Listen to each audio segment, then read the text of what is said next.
ब्रजधाम की पवन जब भी चलती है, लगता है जैसे उसमें कोई कोमल घंटियों की झनकार घुली हुई हो। वो झनकार किसी और की नहीं, बल्कि नंद बाबा के लाल, ब्रज के छह छबीले, सबके दिलों के दुलारे नंद किशोर की है।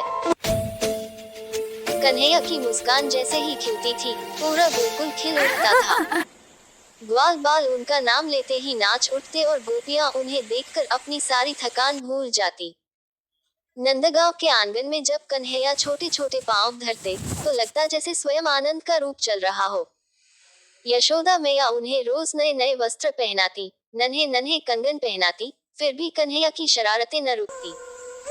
सुबह होते ही वे उठते, आंखें मलते, और सबसे पहले मैया की गोद में चढ़कर माखन की मांग करते। एक दिन की बात है, यशोदा मैया ने सोचा कि आज देखो, मेरा ये नटखट लाल कितनी माखन की चोरी कर।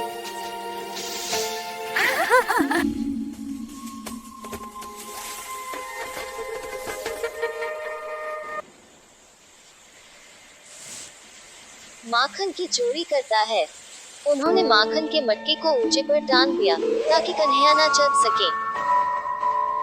पर मैया ये भूल गई थी कि ये कोई साधारण बच्चा नहीं, बल्कि स्वयं नंद किशोर है। कन्हैया ने ग्वाल बालों को पुकारा। सब दोस्त भागते हुए आए, कोई बोरा लाया, कोई लकड़ी, कोई छोटा मोटा डिब्बा। सबके चेहरों पर शरारत की एक जैसी चमक थी। कन्हैया ने हंसते हुए कहा, अरे रे, चलो आज माखन की होली खेलते हैं। सबने डिब्बे पर डिब्बा रखा, फिर उसके ऊपर बोरा रखा, फिर लकड़ी रखी, और कन्हैया ऊपर चढ़ गए।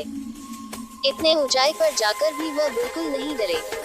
जैसे ही मटके तक पहुँचे, अपनी नर्म नर्म उंगलियों से मटके में हाथ डाला और माखन निकालकर पहले दोस्तों के मुंह पर लगाया, फिर खुद खाने लगे।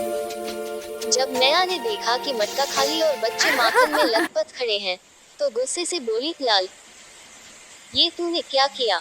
कन्हैया ने अपनी बड़ी बड़ी कमल जैसी आंखें उठाई, होठों पर मासूम मुस्कान लाए और बोला, मैया, मैं क्यों करूँगा चोरी?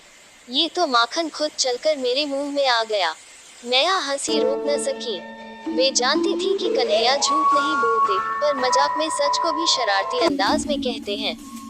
नंद किशोर की एक और लीला पूरे गांव की हंसी का कारण बनी। एक शाम ग्वाल बालों के साथ खेलते खेलते कन्हैया नदी किनारे गए। वहां कई गोपियां कपड़े धो रही थीं। कन्हैया ने इशारे से दोस्तों को बुलाया और धीमे स्वर में बोले, देखो तो, ये गोपियां कितना तंग करती हैं, आज मैं भी इन्हें छेड़ूंगा। सब दोस्त हंस पड़े और पेड़ के पीछे छिप गए। कन्हैया ने गोपियों के धोए हुए वस्त्र पेड़ की ऊंची डाल पर चढ़ा दिए। जब गोपियां स्नान कर वापस आई, तो उन्होंने देखा कि उनके वस्त्र गायब हैं। इधर उधर देखा, कुछ नहीं मिला। ऊपर देखा तो कन्हैया मुस्कुराते नजर आए। गोपियां बोली, कन्हैया, ये क्या कर दिया? कन्हैया हंसते हुए बोले, अरे, पहले वचन दो कि अब से मुझसे बिना माखन दिए घर जाने नहीं दूंगी, तब दूंगा कपड़े। गोपियां हंस पड़ी, अरे नटखट, तू तो सब पर राज करेगा। नंद किशोर की शरारतें केवल गोपियों के साथ ही नहीं, बल्कि गायों के साथ भी होती थी। जब वे गोचर में जाते, तो छोटी छोटी गायों के पीछे भागते, उनकी पूंछ पकड़ लेते और हंसते हुए कहते, चल रे दोस्त, आज दौड़ लगाते हैं। गाय भी कन्हैया की बात समझती थी। वे उन्हें चोट पहुंचाए बिना धीरे धीरे भागती, और जब कन्हैया गिरते, तो जैसे प्यार से उनके पास आ खड़ी हो जाती। एक दिन यशोदा मैया ने देखा कि कन्हैया गायों को घास खिलाते खिलाते खुद भी घास खाने लगे। वे भागकर बोली, अरे लाल, तू घास क्यों खा रहा है? कन्हैया बोले, मैया, ये मेरी बहनें हैं, मैं भी इनके साथ खाऊंगा ना। मैया ने कन्हैया को गले लगा लिया।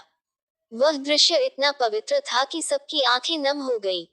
सांझ ढलते ही कन्हैया बांसुरी बजाने लगते। जैसे ही बांसुरी से मधुर स्वर निकलता, पूरा ब्रज ठहर जाता। हवाएं थम जाती, पत्ते रुक जाते, पक्षी वृक्षों पर शांत बैठे सुनते, और गोपियां अपने घरों से बाहर आ जाती। कन्हैया के गालों पर लालिमा छा जाती, और चेहरे पर दिव्य मुस्कान। बांसुरी की धुन में एक ऐसा जादू था कि जिसे सुनकर हर मन शांत हो जाता। एक बार जब कन्हैया बांसुरी बजा रहे थे, तो एक नन्हा बछड़ा उनके पास आ गया और अपनी नाक को कन्हैया की गोदी में रख दिया। कन्हैया ने उसे थपथपाया और बांसुरी की धुन बदलकर और भी कोमल कर दी। वह क्षण इतना सुंदर था कि मानो समय ठहर गया हो। नंदकिशोर की नटखट लीला का सबसे प्यारा दृश्य वह था जब वे चंदा मामा से बात करते थे। रात को आंगन में बैठकर आकाश की ओर देखते और कहते, अरे चंदा मामा, तुम मेरे लिए रोटी लाए हो। मैं तो दिन भर खेलता रहा हूँ, मुझे भूख लगी है।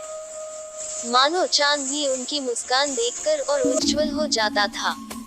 गोकुल में कन्हैया का हर दिन नई लीला लेकर आता, कभी बालों में फूल सजाकर गोपियों को चिढ़ाना, कभी नंद बाबा की लाठी छिपा देना, कभी बछड़ों को खोल देना ताकि वे पूरे गांव में दौड़ लगाएं, और फिर उन्हें पकड़ने में खुद भी दौड़ते दौड़ते गिर पड़ना। लेकिन इन सारी शरारतों के पीछे कन्हैया का प्रेम, सरलता और दुलार भरा हृदय छिपा था। उनके नटखटपन में भी करुणा थी, मासूमियत थी और दिव्यता थी। इसलिए आज भी ब्रज का कोई भी व्यक्ति अगर कन्हैया की बात करे तो पहले मुस्कुराए बिना नहीं रह सकता। नंदकिशोर की यह नटखट लीला केवल कहानी नहीं, बल्कि प्रेम, भक्ति और आनंद की गंगा है।